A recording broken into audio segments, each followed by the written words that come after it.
তোমাকে বধিবে যেজন গোকুলে বাড়িছে সে, একটা ঐতিহাসিক কথা আছে। অর্থাৎ যার হাতে আপনার পতন হবে সে খুব ধীরে সুস্থে সূক্ষ্মভাবে আপনারই ছত্রছায়ায় বেড়ে উঠছে।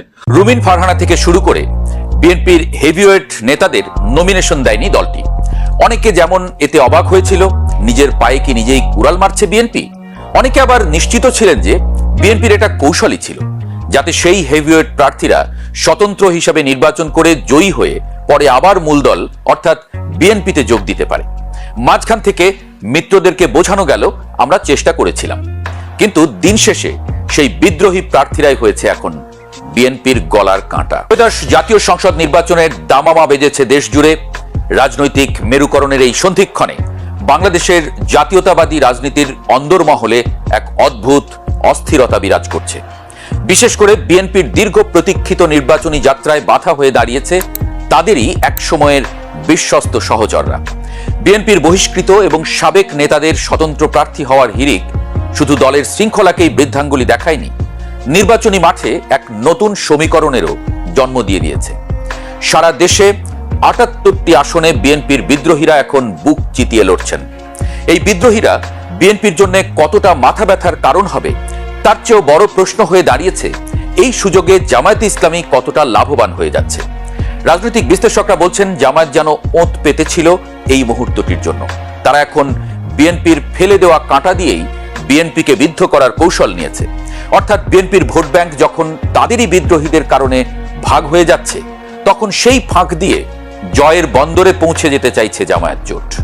বিএনপির এই বিদ্রোহী প্রার্থীরা শুধু যে নিজ দলের ক্ষতি করছেন তা নয়, জোটের শরিক দলগুলোর কপালেও দুশ্চিন্তার ভাঁজ ফেলে দিয়েছেন। বিএনপি এবার ২৯২টি আসনে ধানের শীষ প্রতীকে প্রার্থী দিয়েছে এবং শরিকদের জন্য ছেড়েছে মাত্র ৮টি আসন।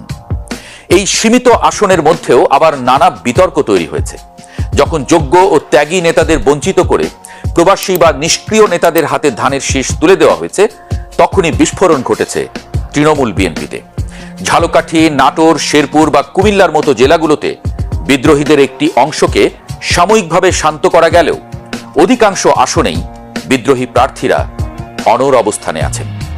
প্রার্থিতা প্রত্যাহারের সময় পার হয়ে যাওয়ায় এখন ব্যালট পেপারে ৯৮ জন বিদ্রোহী প্রার্থীর নাম এবং প্রতীক জ্বলজ্বল করবে। তার মানে হলো ভোটাররা যখন ভোট কেন্দ্রে যাবেন তখন ধানের শীষের পাশাপাশি একই মতাদর্শের আরো একাধিক বিকল্প প্রার্থীকে সামনে পাবেন তিনি। এই দ্বিধা বিভক্তি জামায়াত জোটের জন্য রাজপথের সবচেয়ে বড় আশীর্বাদ হয়ে দাঁড়িয়েছে। জামায়াত ইসলামী এবার তাদের নির্বাচনী কৌশল সাজিয়েছে অত্যন্ত সূক্ষ্মভাবে। দলের ভেতরে এবং বাইরে তারা এটি জাহির করার চেষ্টা করছে যে তারা কারো দয়া বা পরিস্থিতির উপর নির্ভর করে জিততে চায় না, কিন্তু তলে তলে হিসাবটা একদম ভিন্ন। বিশেষ করে ঢাকা এবং ময়মনসিংহ বিভাগের আসনগুলোতে জামায়াত ঐতিহাসিকভাবে খুব একটা সুবিধাজনক অবস্থানে কখনোই ছিল না। এই অঞ্চলের ৯৪টি আসনের মধ্যে মাত্র ৫ থেকে ৬টিতে তাদের বড় ধরনের জয়ের আশা ছিল, কিন্তু বিএনপির বিদ্রোহীদের ছড়াছড়ি জামায়াতের সেই আশার গুড়কে এখন কয়েক গুণ বাড়িয়ে দিয়েছে।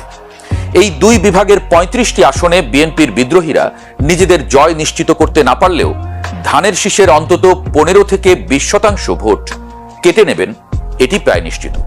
আর এই পরিমাণ ভোট কমলেই জামায়াতের প্রার্থীরা মূল প্রতিদ্বন্দ্বিতায় চলে আসবেন। জামায়াত নেতারা এটাকে গণতান্ত্রিক প্রতিযোগিতা বলে আখ্যা দিলেও মাঠ পর্যায়ে তাদের কর্মীদের মধ্যে এক ধরনের চাপা উল্লাস লক্ষ্য করা যাচ্ছে। তারা মনে করছেন বিএনপির ঘরের ঝগড়া তাদের জন্য কুদরতি সুযোগ বয়ে এনেছে। বিএনপির অভ্যন্তরে এই বিদ্রোহের আগুন কেন নেভানো গেল না তা নিয়ে দলের হাইকমান্ডের মধ্যে চরম অস্বস্তি কাজ করছে। তৃণমূলের অভিযোগ, কেন্দ্র থেকে অনেক ক্ষেত্রে পকেট কমিটি এবং আশীর্বাদ পুষ্টদের মনোনয়ন দেওয়া হয়েছে, যারা বছরের পর বছর জেল জুলুম সহ্য করেছেন, রাজপথে লড়াই করেছেন। তাদের মূল্যায়ন না করে উটকো নেতাদের গুরুত্ব দেওয়ায় ক্ষোভের অনল ছড়িয়ে পড়েছে। এই ক্ষুব্ধ নেতারাই এখন স্বতন্ত্র ব্যানারে মাঠে নেমেছেন। তারা শুধু নির্বাচনই করছেন না, বরং বিএনপির প্রাতিষ্ঠানিক ভোট ব্যাংক ভেঙে নিজেদের দিকে টেনে নিচ্ছেন। এতে করে বিএনপি মনোনীত প্রার্থীরা একদিকে যেমন রাজপথের প্রতিপক্ষকে মোকাবেলা করছেন, অন্যদিকে ঘরের ভেতরেই ছায়া যুদ্ধ লড়তে হচ্ছে তাদের। নজরুল ইসলাম খানের মতো হেভিওয়েট নেতারা বিষয়টিকে জনপ্রিয়তার লড়াই বলে হালকা করার চেষ্টা করলেও বাস্তবের জমিন বিএনপির জন্য ক্রমশ পিচ্ছিল হয়ে উঠছে। জামায়াত ঠিক এই জায়গাতেই নিজেদের শক্তির সংহতি ঘটাচ্ছে। দেশের পশ্চিমাঞ্চলে জামায়াতের প্রভাব চিরকালই বেশি ছিল। রংপুর, রাজশাহী এবং খুলনা বিভাগের 108টি আসনের মধ্যে তারা 101টিতে সরাসরি প্রতিদ্বন্দ্বিতা করছে। এই অঞ্চলটি জামায়াতের কাছে তাদের প্রধান দুর্গ হিসেবে পরিচিত। তবে এই দুর্গ আরো বেশি শক্তিশালী হয়েছে বিএনপির অভ্যন্তরীণ কোন্দলের কারণে। রংপুর বিভাগের 33টি আসনের 4টি এবং খুলনার 36টি আসনের 11টিতে বিএনপির বিদ্রোহী প্রার্থীরা এখন সক্রিয়। ফলে যে আসনগুলোতে বিএনপি এবং জামায়াতের মধ্যে হাড্ডাহাড্ডি লড়াইয়ের সম্ভাবনা ছিল, সেখানে বিএনপি এখন অনেকটা ব্যাক ফুটে চলে গেছে বলে তথ্য এসেছে গণমাধ্যমে। ধানের শীষের ভোট বিদ্রোহী আর মূল প্রার্থীর মধ্যে ভাগ হয়ে যাওয়ার অর্থ হলো জামায়াতের জয়ের পথ পরিষ্কার হয়ে যাওয়া। রাজবাড়ী বা বরিশালের মতো জায়গাগুলোতেও জামায়াত এখন বড় ধরনের চমক দেওয়ার অপেক্ষায় রয়েছে।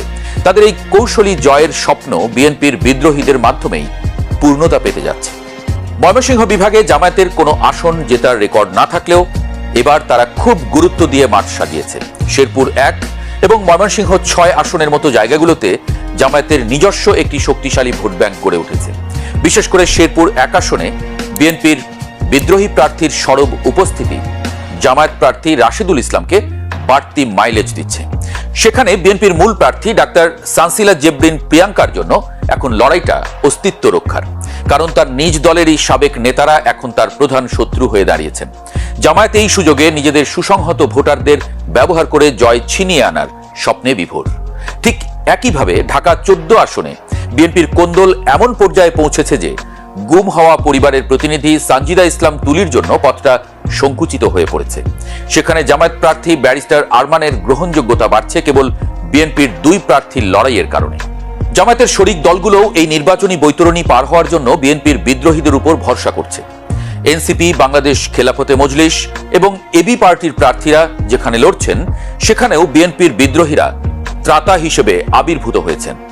মৌলভীবাজার 4 আসনে বিএনপির দীর্ঘদিনের জনপ্রিয় নেতা যখন বিদ্রোহী হয়ে দাঁড়ান, তখন সরাসরি লাভবান হয় এনসিপি বা জামায়াত জোটের ছোট দলগুলো। হবিগঞ্জ কিংবা ব্রাহ্মণবাড়িয়াতেও একই চিত্র দেখা গেছে। ধানের শীষের একনিষ্ঠ সমর্থকরা যখন দেখেন তাদের প্রিয় নেতা স্বতন্ত্র প্রার্থী হয়েছেন, তখন তারা দ্বিধায় পড়ে যান। এই দ্বিধার ফল হিসেবে মূল প্রার্থীর ভোটের ঝুলি খালি হয়, আর সেই ব্যবধানে জামায়াত বা তাদের শরিকরা এগিয়ে যায়। চট্টগ্রামের 5টি আসনেও 12 জন বিদ্রোহী বিএনপির জন্য আতঙ্ক হয়ে দাঁড়িয়েছে। চূড়ান্ত বিচারে ত্রয়োদশ জাতীয় সংসদ নির্বাচন জামায়াতের জন্য এমন এক প্ল্যাটফর্ম তৈরি করেছে যা তারা গত 3 দশকে পায়নি। আওয়ামী লীগহীন নির্বাচনে জামায়াত নিজেকে দ্বিতীয় বড় শক্তি হিসেবে প্রতিষ্ঠিত করতে চায়, আর তাদের এই উচ্চাভিলাষী লক্ষ্য অর্জনে সবচেয়ে বড় অনুঘটক হিসেবে কাজ করছে বিএনপির বিদ্রোহীরা। বিএনপি যদি দ্রুত এই কোন্দল নিরসন করতে না পারে, তবে ভোটের দিন শেষে দেখা যাবে জামায়াত কেবল তাদের হারানো আসনগুলোই উদ্ধার করেনি, বরং বিএনপির দুর্গগুলোতেও নিজেদের পতাকা উড়িয়ে দিয়েছে। কাঁটা দিয়ে কাঁটা তোলার যে রাজনীতি জামায়াত শুরু করেছে, তার চূড়ান্ত ফল দেখার জন্য এখন শুধু ব্যালট গণনার অপেক্ষা। বিএনপির হেভিওয়েট প্রার্থীদের মনোনয়ন না দেওয়া কি আসলেই কৌশল ছিল, নাকি রাজনৈতিক অপরিপক্কতা? তা ইতিহাসের পাতায় বড় এক প্রশ্নবোধক চিহ্ন হিসেবেই দেখা যাবে বলে মত বিশ্লেষকদের। তোমাকে বধিবে যেজন, গোকুলে বাড়িছে সে, একটা ঐতিহাসিক কথা আছে। অর্থাৎ যার হাতে আপনার পতন হবে, সে খুব ধীরে সুস্থে সূক্ষ্মভাবে আপনারই ছত্রছায়ায় বেড়ে উঠছে। অনেকেই এই কথাটার একটা উদাহরণ দেন হযরত মুসা আলাইহিসসালাম। তিনি ফেরাউনের পরিবারে কিভাবে বেড়ে উঠেছিলেন, এমনকি শেষ পর্যন্ত এসে ফেরাউনের পতন হযরত মুসা আলাইহিসসালামের হাতে হয়েছিল। তবে আমাদের ভিডিওর বিষয়বস্তু ভিন্ন জায়গায়। এনসিপি কে এখন পর্যন্ত বিএনপি খুবই তুচ্ছ তাচ্ছিল্য ভাবেই কিন্তু আসলে দেখছে, কিন্তু আজকের ঘটনা একটা বিশেষ বার্তা দিচ্ছে বিএনপির জন্য। এনসিপি তাদের অস্তিত্ব রক্ষায় জামাতের সাথে যে জোট করেছে, এনসিপি এবং জামাত সহ যে জোটটা তৈরি হয়েছে, এই জোটটাকে বিএনপি যদি মনে করে ফুদিয়ে উড়াই দিবে অথবা মাঠ পর্যায়ে শক্তি প্রদর্শন করবে, দিন শেষে আসলে বিএনপির পরিণতিও খারাপ হবে। আজকে হাতিয়ায় যে ঘটনা ঘটেছে হান্নান মাসুদের এলাকায়, আমি আশ্চর্য হয়েছি। 2 ঘন্টার আলটিমেটামে মাঠ ক্লিয়ার করে ফেলছে হান্নান মাসুদ। মাঠ ক্লিয়ার কাদেরকে করছে? বিএনপি নেতা কর্মীদেরকে। আপনারা জানেন যে আজকে বিএনপি এবং এনসিপির মধ্যে তুমুল সংঘর্ষ হয়েছে। ঘন্টা পর্যন্ত, মানে 2-3 ঘন্টা লাগে সংঘর্ষ ছিল। 10 জন আহত হয়েছে। দিন শেষে মাঠ দখলে গিয়েছে এনসিপির পক্ষে। এখন এনসিপি তো এনসিপি না, এনসিপির পক্ষে জামাত আছে, আরো 9 দলের জোট আছে। এখন মানুষের মধ্যে একটা বড় অংশ কিন্তু এই মুহূর্তে সাপোর্টিং করে বসছে। আর বাংলাদেশের পরিবর্তিত রাজনীতিতে জামাতকে হালকা নেওয়ার সুযোগ নেই। সাদিক কায়েমের মতন ছেলে ভিপি, সে কিন্তু জনাব তারেক রহমানকে আপনি শেখ হাসিনার মতন লাথি দিয়ে বাংলাদেশ থেকে বের করে দিবে, এরকম হুঁশিয়ারি দিচ্ছে। আপনার বুঝতে হবে মাঠ পর্যায়ে জামাতের শক্তিটা এই মুহূর্তে কোন লেভেলে আছে। বিএনপি অনেক সময় চোখে সর্ষে ফুল দেখছেন আমার ধারণা, তবে সাবধান হওয়া উচিত। নোয়াখালীর দ্বীপ উপজেলা হাতিয়ার সন্তান হচ্ছে হান্নান মাসুদ। হাতিয়ায় ইতিহাসে প্রথমবারের মতন একটা ফেরির বিষয়ে এখানে দেখেছে নোয়াখালীর হাতিয়ার উপজেলাবাসী যারা আছেন। আর এই ফেরি আনার পেছনে হান্নান মাসুদের অবদান এখানে 100%। এই কাজটা সেই করছে নির্বাচনকে সামনে রেখে, যেন মানে কি বলা হয়, একটা প্রভাব তৈরি হয়, বা হাতিয়াবাসী এই দিনের জন্য অপেক্ষা করতেছিল বছরের পর বছর। আওয়ামী লীগ আসছে, বিএনপি গেছে, কিন্তু হাতিয়াবাসী ফেরি দেখে নেই। স্বাভাবিকভাবে এই ফেরি যখন আজকে আসছে, এটা ক্রেডিট এনসিপি এবং তাদের যারা নেতা কর্মীরা আছেন তারাই নিতে চেয়েছেন, আর সেখান থেকেই বিপত্তি।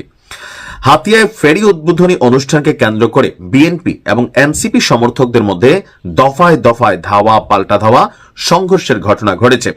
এতে উভয় পক্ষের অন্তত 10 জন আহত হয়েছে। সংঘর্ষের সময় দিক বিদিক ছুটতে থাকে উদ্বোধনী অনুষ্ঠানে আসা হাজার হাজার মানুষ। আজকে বিকেলে ফেরি মহানন্দা উদ্বোধনকে কেন্দ্র করে এই সংঘর্ষের ঘটনাটি ঘটে। শুক্রবার বিকেলে উপজেলার নলচিরা চেয়ারম্যান ঘাট নৌপথে এই ফেরি সার্ভিসের উদ্বোধন করা হয়। এ সময় বিআইডব্লিউটির চেয়ারম্যান, চিফ ইঞ্জিনিয়ার, বিআইডব্লিউটিসির কমার্শিয়াল ডিরেক্টর উপস্থিত ছিলেন। ফেরি আনার পেছনে অবদান নিয়ে পৃথকভাবে স্লোগান দিতে থাকে এনসিপি এবং বিএনপি নেতাকর্মীরা। আর স্লোগানকে কেন্দ্র করেই উভয় পক্ষের মধ্যে উত্তেজনা দেখা দেয়। এরপর শুরু হয় পাল্টাপাল্টি, ধাওয়া পাল্টা ধাওয়া।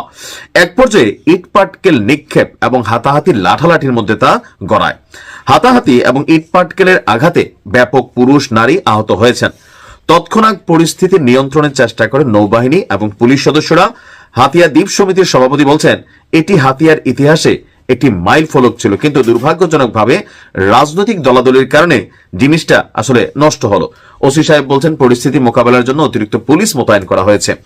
এনসিপি বলছে, হান্নান মাসুদ বলছে যে এই অর্জনটা আসলে সে তার সর্বোচ্চ লবিং থেকে করেছে। এটা কিন্তু বাস্তব, এই ক্রেডিট হান্নান মাসুদ পায়। কারণ এই ফেরির জন্য আমি দেখেছি এর আগেও মাস 6 বা বছর খানেকের মধ্যে বেশ কয়েকটা বক্তব্য দিয়েছে, বিভিন্ন জায়গায় দৌড়াদৌড়ি করেছে। কারণ এই ফেরি যারা নিয়ে আসবে হাতিয়াবাসী তাদেরকে ভোট দেবে। আর হান্নান মাসুদ বলছে কয়েক গুণ ভোট বেশি পেয়ে এখানে আপনার তিনি পাশ করবেন। এবং 2008 সালে 615টা না এরকম মানে ভোট পাইছিল বিএনপির প্রার্থী, ওই রকম ভোট পাবে বিএনপি, বাকিটা পাবে হান্নান মাসুদ। তো হান্নান মাসুদ তার একানা, জামাতের বড় একটা সাপোর্ট তার জন্য কিন্তু এখানে কানেক্টেড। তবে হান্নান মাসুদ, তোমাকে সাবধান করি, তুমি কুমিল্লা বিভাগ নিয়ে নাড়াচাড়া করবা না। সে নোয়াখালী বিভাগের দাবি করছে আজকে প্রকাশ্যে যে নোয়াখালী বিভাগ চাই, তো আমরা কুমিল্লার তারা কি দোষ করছি? এসব রাজনৈতিক বক্তব্য। তারপর জামাতার আমির সাহেব, তিনিও কুমিল্লাকে বিভাগ দিবেন না, তিনি নোয়াখালীকে বিভাগ করার প্রতিশ্রুতি দিচ্ছেন। তো এরকম করলে তো জামাতের তারাই যারা কুমিল্লাবাসী তারা ভোট দিবে না কেন? কারণ হচ্ছে যে আমরা তো ভাই বিভাগের দাবি নিয়ে বসে আছি। তো উপদেষ্টা আসিফ মাহমুদ বলল সব নাকি কইরা ফেলছে, তো বাটপাইরা কথাবার্তা, মিথ্যুক কোথাকার। তাহলে কেমনে হবে বাবা? এখন চারদিক থেকে ভেজাল। আসলে যে কে খারে ভোট দিবে, জনপ্রিয়তা, এলাকা প্রীতি, সবকিছু তো আমাদের ব্লাডের মধ্যে কানেক্টেড। তবে সামনে নির্বাচনকে কেন্দ্র করে একটা বড় ধরনের সংঘর্ষের কিন্তু আশঙ্কা দেখা যাচ্ছে। যেভাবে মাঠ পর্যায়ে জামাত বিএনপি মারামারি হচ্ছে, এনসিপি বিএনপি মারামারি হচ্ছে, পরিস্থিতি কিন্তু আস্তে আস্তে আউট অফ কন্ট্রোলে যাচ্ছে। ভালো থাকুন।